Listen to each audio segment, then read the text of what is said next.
ভাইয়া আমার খুব ব্যথা লাগছে। আমি কেঁদে কেঁদে বললাম। তখন ভাইয়া শান্তভাবে আমাকে সান্ত্বনা দিতে লাগলো।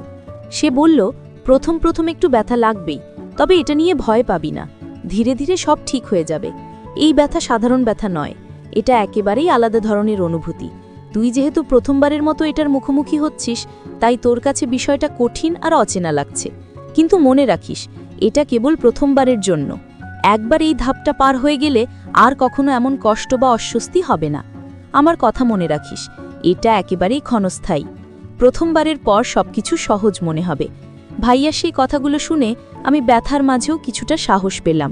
তার আশ্বাসে মনে হলো সত্যিই হয়তো এই কষ্টটা অল্প সময়ের জন্যই। তো বন্ধুরা, এই ভিডিওটি আপনারা অবশ্যই সম্পূর্ণ দেখবেন, তাহলে সত্য ঘটনাটি জানতে পারবেন। ভিডিওটি টেনে টেনে দেখলে কিছুই বুঝতে পারবেন না। আর এখন আপনাদেরকে শুরু থেকে শেষ পর্যন্ত সম্পূর্ণ ঘটনাটি জানিয়ে দিচ্ছি। তার আগেই ভিডিওতে লাইক দেবেন এবং এরকম আরও নতুন নতুন ভিডিও পেতে চ্যানেলটি সাবস্ক্রাইব করে রাখবেন। আমার নাম তামান্না, বয়স 18 বছর, আর আমি সদ্য কলেজে ভর্তি হয়েছি। সবাই বলে আমি দেখতে খুব সুন্দরী, তাই প্রায় দেখি অনেক ছেলে আমার পেছনে ঘোরাঘুরি করে, কিন্তু আমি এসব নিয়ে কোনো গুরুত্ব দিই না। প্রেম ভালোবাসার বিষয়গুলো আমার কাছে কখনো তেমন আকর্ষণীয় মনে হয়নি। আমার বান্ধবীরা প্রায় সবাই কারো না কারোর সঙ্গে সম্পর্কে জড়িয়েছে। তারা আমাকেও প্রায় বলে, তামান্না, একদিন সময় হলে তুইও প্রেমে পড়বি, তখন আমাদের কথাই মনে পড়বে। তাদের কথা শুনে আমি হেসে উড়িয়ে দিই, কারণ সত্যি এখনও এসব আমার ভালো লাগে না। আমার পরিবারও শহরে বেশ পরিচিত। আমার বাবা মা দুজনেই শহরের সবচেয়ে বড় বিশ্ববিদ্যালয়ের শিক্ষক। তবে কাজের কারণে তারা আমাদের সঙ্গে সবসময় থাকেন না, শুধু ছুটির দিনে আমাদের কাছে আসেন। এই সময়টা আমাদের জন্য অনেক আনন্দের হয়, আর বাকিটা সময় আমি আর আমার ভাইয়া একসঙ্গেই বাসায় থাকি। আমাদের জন্য আলাদা করে কাজের লোক আছে, তারা রান্নাবান্না আর ঘরের সব কাজ সামলে নেয়। আমার ভাইয়ার নাম সাকিব। ভাইয়া আমার থেকে 10 বছরের বড়। ভাইয়া সবসময় আমার খুব খেয়াল রাখে। বাইরে কোথাও যেতে হলে কিংবা কোনো কাজে সাহায্যের প্রয়োজন হলে সবার আগে সেই এগিয়ে আসে। পড়াশোনায় সমস্যা হলে ধৈর্য ধরে বুঝিয়ে দেয়। ছোট থেকে আমাদের একসাথে থাকা অভ্যাস হয়ে গেছে বলে ভাইয়াকে ছাড়া আমি নিজেকে কেমন যেন অসম্পূর্ণ মনে করি। আমি আর আমার ভাইয়া সাকিব সবসময় একে অপরের সঙ্গী ছিলাম। ছোটবেলা থেকেই হাসি, কান্না, ঝগড়া সব কিছুই আমরা ভাগাভাগি করে নিতাম। বাবা মা আমাদের সঙ্গে থাকতেন না, তাই ভাইয়াই ছিল আমার সবচেয়ে কাছের মানুষ। কিন্তু একটা ঘটনা আমাদের সম্পর্ককে বদলে দিল চিরদিনের জন্য। কলেজে ওঠার পর আমি পড়াশোনার পাশাপাশি কিছু নতুন বন্ধু পাই। তাদের সঙ্গে আড্ডা দেওয়া, ঘুরতে যাওয়া, এসবের কারণে ধীরে ধীরে ভাইয়ার সঙ্গে আমার সময় কাটানো কমে গেল। আগে যেসব কথা আমি শুধু ভাইয়াকেই বলতাম, এখন সেগুলো বান্ধবীদের সঙ্গে ভাগাভাগি করতাম। এটা দেখে ভাইয়া কষ্ট পেত, কিন্তু কিছু বলতো না। একদিন হঠাৎ করে আমি একটি সাংস্কৃতিক অনুষ্ঠানে অংশ নিতে চাই। সেখানে ছেলেমেয়েরা একসাথে কাজ করছিল। আমি খুব আনন্দ নিয়ে প্রস্তুতি নিচ্ছিলাম, কিন্তু ভাইয়া বিষয়টা একদমই মেনে নিতে পারল না।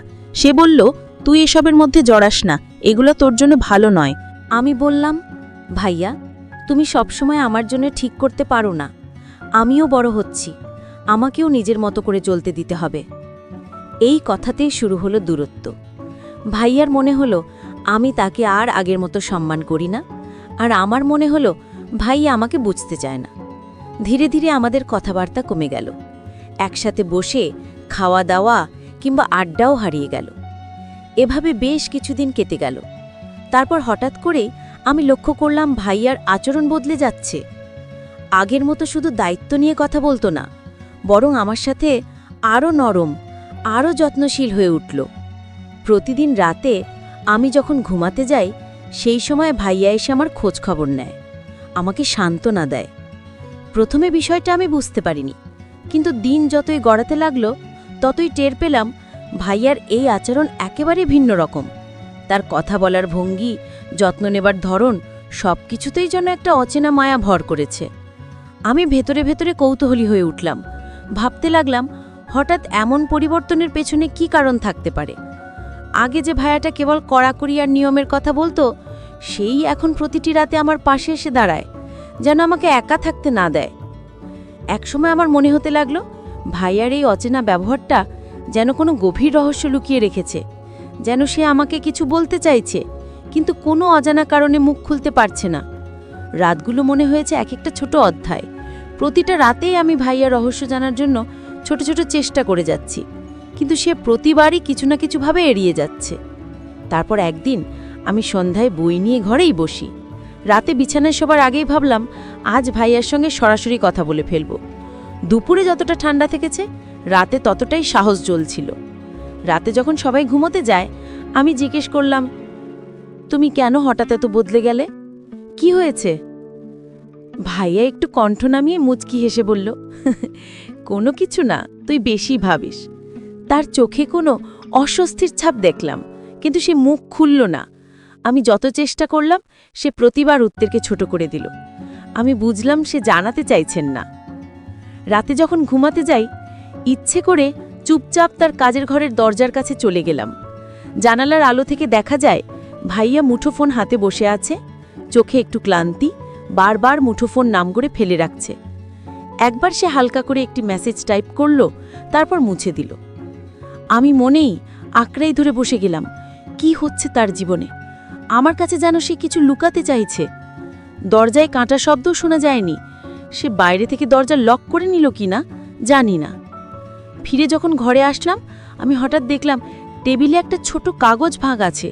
কোনো নোট তবে নয়, কেবল অর্ধেক কালির দাগ। আমার কৌতূহল বেড়ে গেল। আমি এড়িয়ে যেতে চাইলেও ভেতরের চিন্তা আমাকে থামাতে দেয়নি। রাতে ঘুমানোর আগে আমি সরাসরি জিজ্ঞেস করলাম, ভাইয়া তুমি কি আমাকে কিছু লোকাও? সে দীর্ঘশ্বাস নিল, তারপর বলল, না, কিন্তু আমি চাই না তুই সেই চাপটা অনুভব করো। তার চোখে এক অজানা দুঃখ দেখলাম।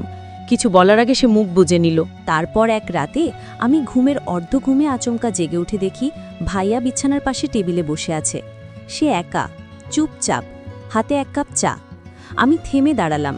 তার দিকে তাকিয়ে সে হঠাৎ বলল, তুই ঘুমা, কথা বড় ব্যাপার না। আমি ওকে ধৈর্য ধরে বলতে বললাম, ভাইয়া আমি যদি তোমাকে ভালোবাসি সে কারণেই তো জানার চেষ্টা করছি। সে চুপ করে রইল।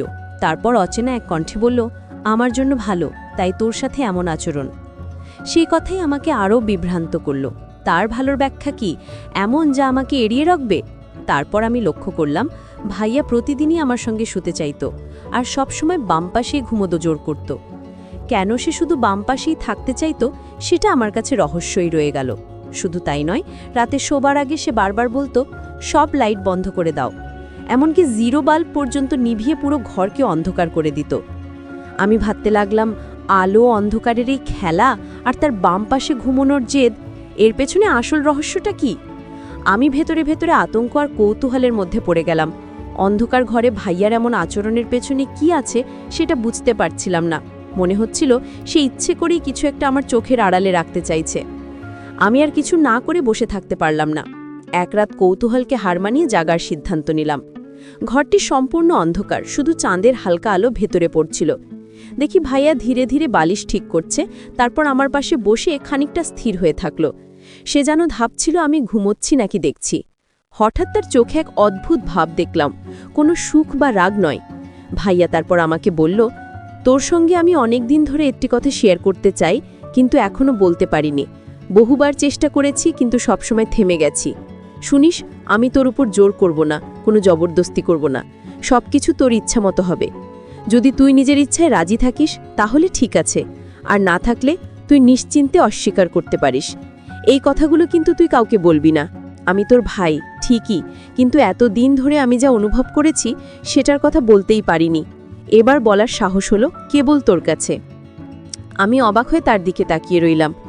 তার চোখে এক অদ্ভুত মিশ্র অনুভূতি, ভয়, লজ্জা সবই ছিল।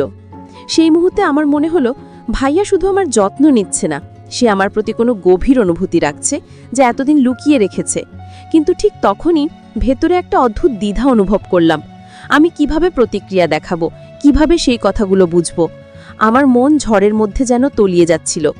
ভাইয়া কিছুক্ষণ চুপ করে রইল, তারপর শান্ত স্বরে বলল, আমি শুধু চাই তুই বুঝিস সবকিছু আমার উদ্দেশ্য ভালোই।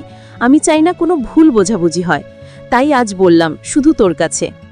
আমি ধীরে ধীরে নিজের কণ্ঠে বললাম, ভাইয়া আমি চেষ্টা করব বুঝতে, কিন্তু একটু সময় চাই। সেই রাতটি যেন আমাদের সম্পর্কের ইতিহাসে এক নতুন অধ্যায় শুরু করল। আমার কৌতূহল, ভীতি আর অবাক হওয়া সবই একসাথে মিশে একটা অদ্ভুত আবেগে পরিণত হলো। আমি বুঝতে পারলাম যেই রহস্য এতদিন লুকানো ছিল তার প্রথম আভাস আজ আমার চোখের সামনে এসেছে। তারপর রাতের অন্ধকারে আমরা দুজনে কিছুক্ষণ চুপচাপ বসে রইলাম। ঘরের নিস্তব্ধতা কেবল আমাদের নিঃশ্বাসের শব্দ শোনাচ্ছিল। আমার হৃৎস্পন্দন তীব্র হয়ে উঠল, মনে হলো সময়ও যেন থমকে গেছে। আমি ধীরে ধীরে বললাম, ভাইয়া তুমি কি চাইছো আমাকে বুঝাতে? আমি ধীরে ধীরে বুঝতে পারলাম ভাইয়া সবসময় আমার খেয়াল রাখছে, আমাকে ভালোবাসছে এবং নিরাপদ রাখতে চাইছে।